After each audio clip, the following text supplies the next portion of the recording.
আসসালামু আলাইকুম, welcome back to my channel. আশা করি আপনারা সকলেই ভালো আছেন। আমিও আলহামদুলিল্লাহ ভালো আছি। তো আমি আজকে আপনাদেরকে দেখাবো স্মাইলি পটেটো। তো চলুন আমরা রেসিপিতে চলে যাই। এখানে আমি 3টে আলু নিয়েছি, চাইলে আপনারা কম বেশি করতে পারেন। এখন আমি আলুগুলোকে ধুয়ে নেব। ধুয়ে নিয়ে একটি পাত্রে বসিয়ে দিয়েছি এবং দিয়ে দেব 1 চা চামচ লবণ এবং সিদ্ধ হওয়া পর্যন্ত অপেক্ষা করব। দেখতেই পাচ্ছেন আমার আলুগুলো সিদ্ধ হয়ে গিয়েছে। এখন আমি উঠিয়ে নিব।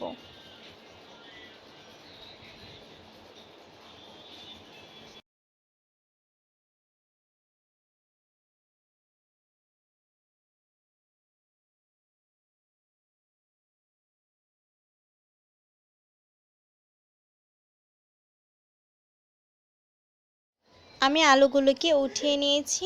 এখন আমি আলুগুলোকে ম্যাশ করে, দেখতেই পাচ্ছেন আমার ম্যাশ করা হয়ে গিয়েছে।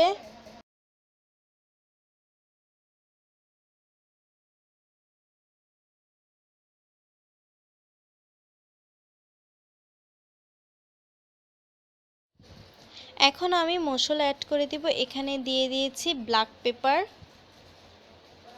এবং দিয়ে দিব হোয়াইট পেপার।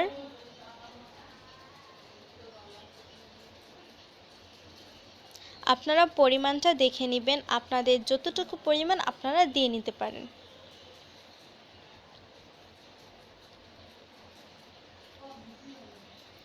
আমি দিয়ে দিব লবণ। এখন দিয়ে দিব টেস্টিং সল্ট। আপনারা চাইলে স্কিপ করতে পারেন।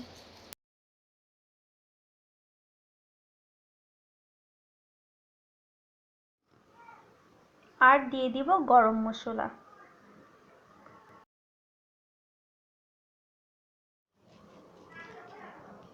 সামান্য পরিমাণ মরিচের গুঁড়ো, আপনারা চাইলে দিতেও পারেন, নাও দিতে পারেন।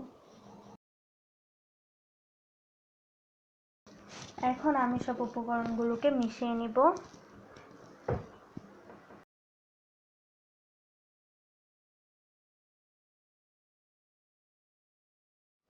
মিশিয়ে নেওয়া শেষ। তো দেখুন আমার ডোটা এরকম হয়েছে।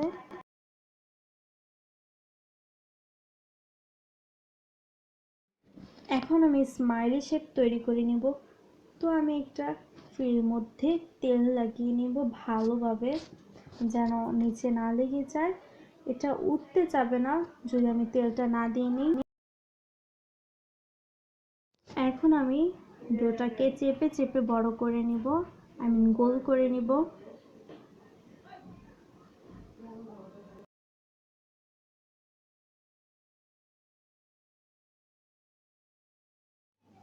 দেখুন আমার ডোটা কি সুন্দর হয়ে গোল হয়ে গেছে। এখন আমি উপরে আরেকটু তেল দিয়ে নিব।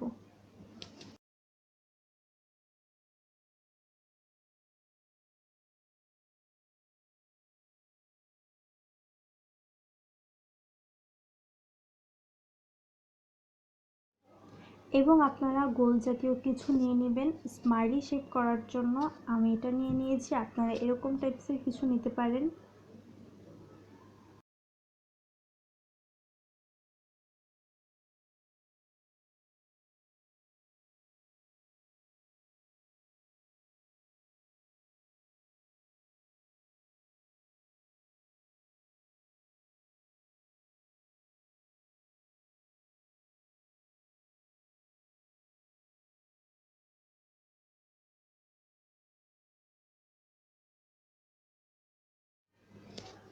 এখন আমি ডোটাকে স্মাইলি বানাবো।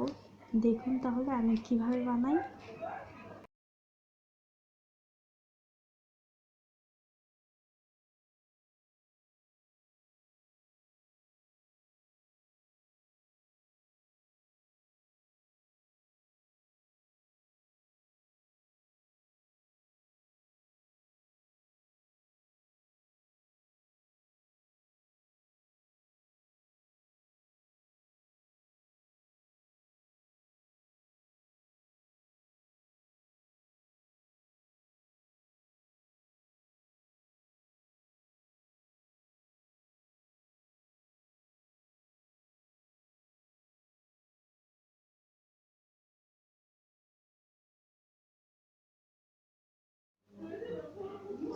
আমার স্মাইলি শেপ করা শেষ। এরকম করে আমি সবগুলো করে নিব। আমার এক এক করে সবগুলো স্মাইলি শেপ করা শেষ। এখন আমি চলে যাব ভাজতে। আমি একটি হাঁড়ি বসিয়ে দিয়েছি এবং এটাকে গরম হওয়া পর্যন্ত অপেক্ষা করব। গরম হয়ে গেলে আমি এখন এখানে কিছু পরিমাণের তেল দিয়ে নেব, সয়াবিন তেল। বেশি দিব না, কারণ আমি এখানে ঘি অ্যাড করব। আমি এখানে একদম খাঁটি ঘিটা অ্যাড করেছি স্মেলটা ভালো পাওয়ার জন্য। এখন আমি এক এক করে স্মাইলিগুলো দিয়ে দিব এবং ভেজে নেব। তো আমি ভেজে নেওয়ার পরে আসছি। একটা জিনিস আমাদের অবশ্যই খেয়াল রাখতে হবে যে এই স্মাইলিগুলো যেন আমরা ডুবা তেলে না ভাজি। এগুলো ডুবা তেলে ভাজা যাবে না, তাহলে উপর থেকে এগুলো ছুটে আসবে। আমার ভাজা শেষ, আমি পরিবেশন করে নিয়েছি। তো দেখতেই পাচ্ছেন এটা কতটা ক্রিস্পি হয়েছে। এটা উপর থেকে যতটা ক্রিস্পি, ভিতর থেকে ঠিক ততটাই নরম। আমার রেসিপিটা যদি আপনাদের কাছে ভালো লাগে, আপনারা বাসায় একবার ট্রাই করে দেখবেন এবং কমেন্ট বক্সে জানাবেন। আমার নিত্য নতুন রেসিপি পেতে subscribe, like, share and comment করে আমার পাশে থাকুন। আসসালামু আলাইকুম।